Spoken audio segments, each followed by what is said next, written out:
नमस्कार। मेरे सामाजिक परिवार के सभी सदस्यों को यथोचित प्रणाम, राम राम। स्वागत है आपका अपने कार्यक्रम HST ज्योतिष में। दोस्तों, पिछले एपिसोड में हमने बात की थी तुला लग्न की कुंडली की, कि तुला लग्न की कुंडली में कौन ग्रह योग कारक हैं, कौन ग्रह मारक हैं और कौन ग्रह सम है।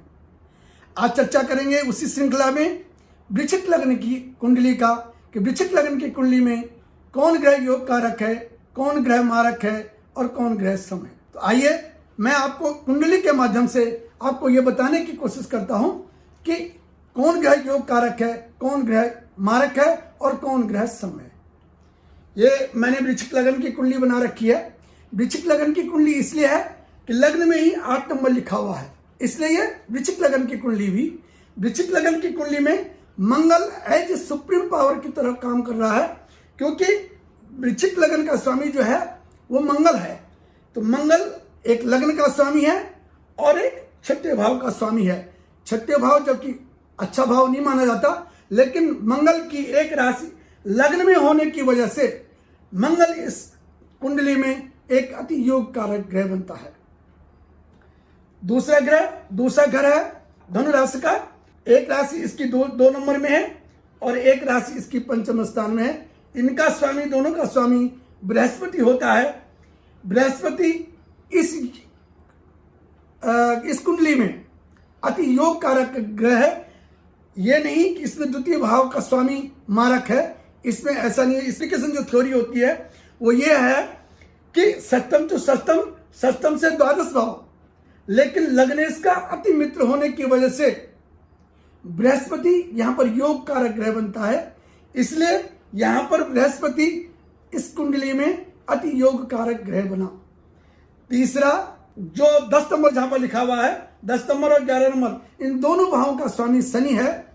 शनि इस कुंडली में सम की पदवी आएगी, क्योंकि शनि जो है लग्नेश की उल्टी पाल्टी है, लेकिन एक अच्छे घर का मालिक होने की वजह से यहां पर शनि जो है एक सम की पदवी लेकर के बैठे हुए हैं।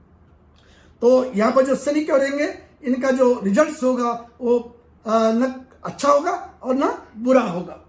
उसके अलावा देख लीजिए 7 नंबर में लिखा हुआ है 2 नंबर, तुला राशि का स्वामी जो 12वें भाव में है 7 नंबर। इन दोनों भावों का स्वामी जो है शुक्र है।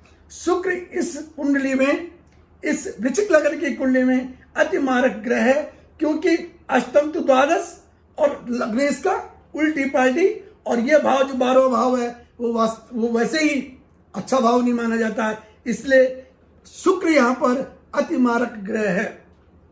उसके अलावा बुध जो है एक अष्टम भाव का स्वामी है और एक 11वें भाव का स्वामी है। अष्टम भाव का स्वामी और 11वें भाव का स्वामी होने की वजह से, दोनों भाव अच्छे नहीं होने की वजह से यहां पर बुध जो है मारक ग्रह बनता है। उसके अलावा 9वें भाव में 4 नंबर जहां पर लिखा हुआ है, 4 नंबर माने चंद्रमा 9वें भाव का स्वामी होकर के अति योग कारक ग्रह है, क्योंकि लग्नेश का अति मित्र है। इसकी वजह से चंद्रमा यहां पर योग कारक ग्रह बनता है। उसके अलावा 10वें स्थान का स्वामी सूर्य है। सूर्य इस कुंडली में लग्नेश का अति मित्र होने की वजह से यहां पर योग कारक ग्रह बना और केंद्र में है, इससे यह अति योग कारक ग्रह बनता है।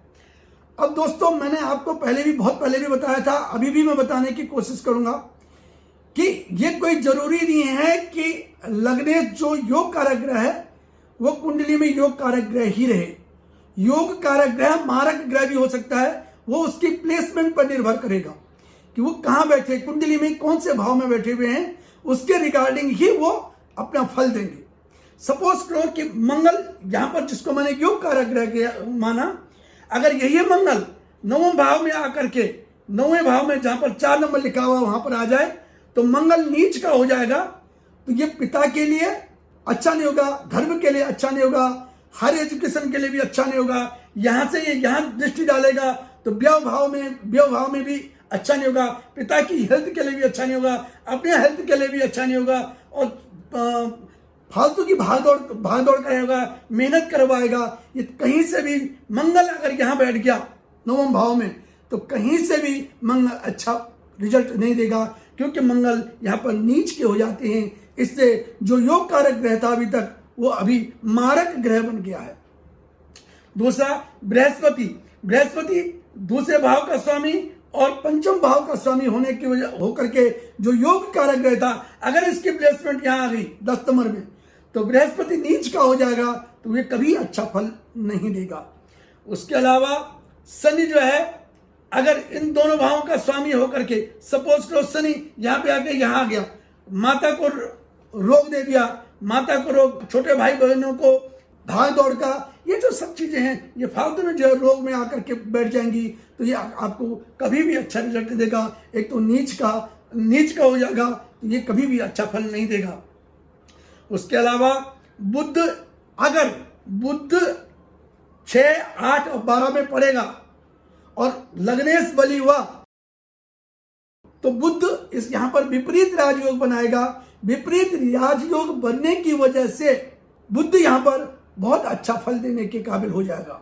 ऐसे ही शुक्र भी है। शुक्र 6, 8, 12 में कहीं भी अगर पड़े रहेगा कुंडली में, तो इस पर अगर विपरीत राजयोग की कंडीशन में आएगा और लग्नेश बली हुआ, लग्नेश बली माने डिग्री वाइज बलाबल होना चाहिए, तब जा करके लग्नेश बली होता है, तब जा करके ये अच्छा विपरीत राजयोग में आने की वजह से अच्छा फल देगा। उसके अलावा चंद्रमा अगर लग्न में ही आ जाए, तो लग्न में आकर के वो नीच का हो जाएगा। पिता को बीमारी दे देगा, पत्नी को कभी नहीं बनेगी। अगर छोटे भाव में आ गया तो रोग ऋण दे देगा। 8वें भाव में आएगा तो मेंटल पीस डिस्टर्ब करेगा, आपका लिटिगेशन बढ़ाएगा, ऑब्स्टकल बढ़ाएंगे, ये सब बढ़ाएंगे। 7वें भाव में आ जाएगा, ऑब्स्टकल बढ़ा देंगे। लेकिन अगर यही चंद्रमा अगर 7वें भाव में आ जाएगा, तो पत्नी को जो है पति का भाग उठाकर पत्नी को दे दिया। जैसे ही इनकी शादी होगी, वैसे ही इनके भाग्य अपने आप चमकने शुरू हो जाएंगे। उसके अलावा चंद्रमा 4थे भाव में, 7वें भाव में, 10वें भाव में कहीं पर भी आएंगे तो चंद्रमा अच्छा फल देंगे। आज की एपिसोड में इतना ही। अगले एपिसोड में हम बात करेंगे धनु लग्न की। तब तक के लिए बहुत बहुत धन्यवाद।